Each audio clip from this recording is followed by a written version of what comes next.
Hey guys, welcome back to my channel. Hope you guys are having a great day. In this video I'm going to try and repair my home Wi-Fi network. We have a decent sized house but not a huge house. The back half of the house, which is where we sit mostly and where we use the internet the most, so we're not getting a very good Wi-Fi signal. It continues to drop out. We're having trouble with having to continually reset everything and kind of getting a bit tired of it. So I went into the store today and I bought a new mesh network. I'm going to try that out and show you guys how it's going. Basically, we have Telstra NBN, so we've got a cable modem at one side of the house, which is right at the back. It's connected to the Telstra Smart Modem, which has 4G backup. I've got a couple of really old Apple Airport Extremes, Expresses, or whatever, dotted throughout the house, but it's just not cutting the mustard anymore. So I've got this new mesh network set up, as I said, and I'm going to open it, I'm going to test it out, and I'm going to let you know my results. So this is what I bought from the local store. So this is a tplink deco X20 AX 1800. So basically it comes with three, I don't know what you call it. It comes with 3 units, a cable, 3 power adapters and a quick install guide. I've been assured by the guy at the shop that this is really easy to set up.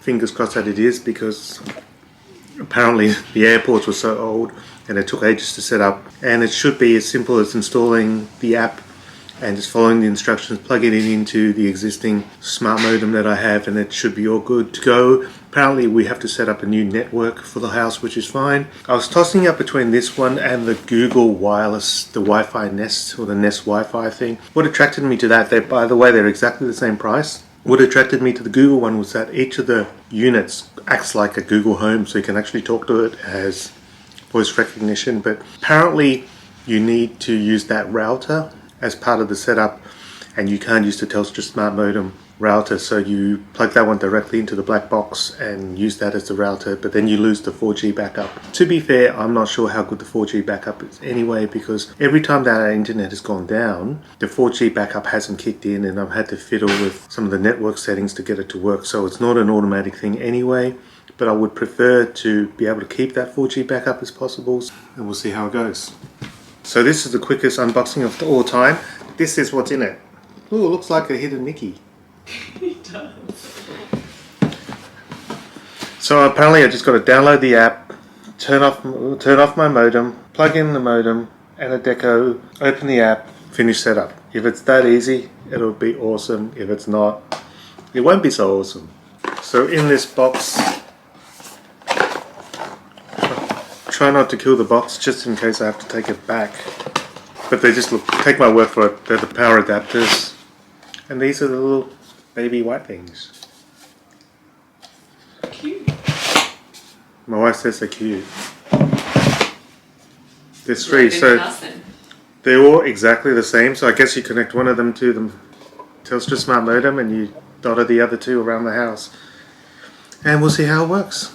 So the installation was quite simple. I stuffed up one of the steps when I used the app. So basically what I would advise you to do is follow the instructions on the app and make sure that you probably could, but I stuffed it up, as I said, somehow. Maybe only install one of the other points at a time rather than trying to do 2, because I ended up having to reboot and reset, but it is otherwise really straightforward. This is our bedroom, and this is one of those places where we don't get any decent reception at all in terms of Wi-Fi.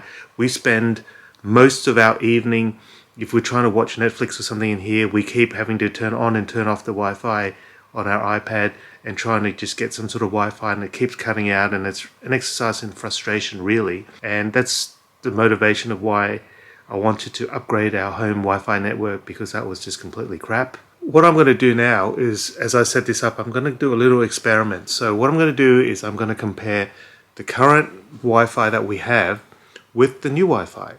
I have 2 phones here, and on my wife's iPhone 11, she's still using the old Wi-Fi network, which ironically currently cannot connect.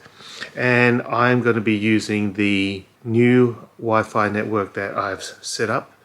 And first of all, I've got to work out how to connect my wife's phone, because it's not actually connecting to the Wi-Fi network at all in here. And this is exactly what I'm talking about. This is something that we've had to do a lot. We keep having to connect and disconnect, and it's actually a raw pain in the ass. I'm not even going to try and attempt to do this because I'm actually right at this minute with the door in our bedroom closed on my phone, on my iPhone 10, which will hopefully be an iPhone 12 Pro Max shortly. I've set up the speed test and I'm just going to turn it on. So it takes a minute or two just to get everything there. So just remember, the door is currently closed to the bedroom. Never got any decent internet in here whatsoever. And I'm just running a speed test. So this is actually just running now. It's only doing the downloads. It's not doing the uploads.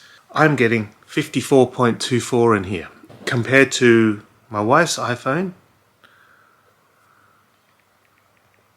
in which I currently cannot connect at all. The difference is night and day, and I'm actually shook by the speed of the connection that I can get in here with the new network, and I'm never going to want to use the old one again. And I am so freaking happy that I'm getting 54.24 megabytes per second. So it's the same as in the main part of the house. I can do pretty much whatever I want with this Wi-Fi connection in here, and I am so happy, and this has been the best spend of money. Anyhow, I've actually managed to connect to the Wi-Fi network now on my wife's phone. No, it's not. It's defaulting to 4G. So that's it. That's the end of the experiment. There's actually no experiment at all because the other network just doesn't work in here at all. This is completely vindicated the reason for upgrading our network just from that little test. And that's all I have to say about that matter right here in this room right now. So basically, I have just hidden our little Wi-Fi things behind plants. So I've just hidden it behind plants and stuff, and basically you can't hardly tell that it's even there. So basically here is the Telstra Smart Modem connected to this thing, which is the actual modem that goes into the NBN connection in the wall. I've just connected it to one of the network ports using an Ethernet cable to the Telstra Smart Modem, and that's all I've had to do. So basically right now I'm standing on our front veranda. We never used to get any internet access out here whatsoever, so it's not like you can have a cup of coffee out in the veranda or in the garden and get any kind of Wi-Fi. I'm just going to try the speed test again out here, and I'm going to see what we come up with. So before it was nothing.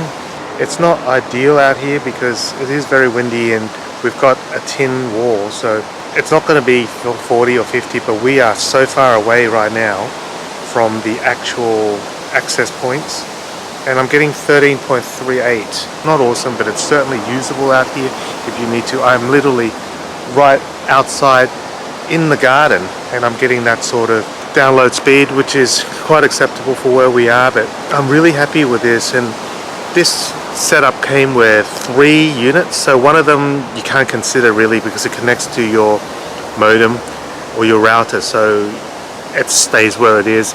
And I've got 2, so basically you've got 2 other units that you can spread throughout the house. I've got them strategically located in the places where we never yet used to have very good Wi-Fi and where we tend to use most of our devices. It's turned out to be an amazing, well worth it. It was $549 for 3. There's different brands. There's a Nighthawk one by Netgear, which I believe would be similar and is exactly the same price, but it's black, so if you don't like that and you don't think it matches your home decor, don't get that one. As I said, I was really keen to get the Google Nest Wi-Fi, but the fact that you lose the 4G backup capability of your smart modem because you need to connect the Google Wi-Fi Nest using its own router. I could be wrong, I'm not an expert in this, but from what I've read, you've got to use that router. The guy at the shop told me you had to use that router, but the people who are really experts at networks might be able to just configure the 2 points without having to use a router. I don't know, but for basic people like me who don't really know much about networking, I think that's way too much hassle. Just for the benefit of having 2 basically Google Home devices where your points are, and you can always do that separately anyhow. This is one of the occasions where I haven't actually regretted buying a piece of technology, because I think this is actually going to make things way better for everyone in the family, for the kids doing their homework, for me doing my work, for my wife. So it's $550 well spent. I highly recommend it. And as usual, if you like my videos, please leave me a thumbs up and consider subscribing if this is the type of video you like to watch, and if I've been helpful in any way in helping you create your ideal home Wi-Fi setup, especially using the Telstra smart modem connected to the NBN here in Sydney. So until next time, I'll catch you later in another video. Have an awesome afternoon. See ya.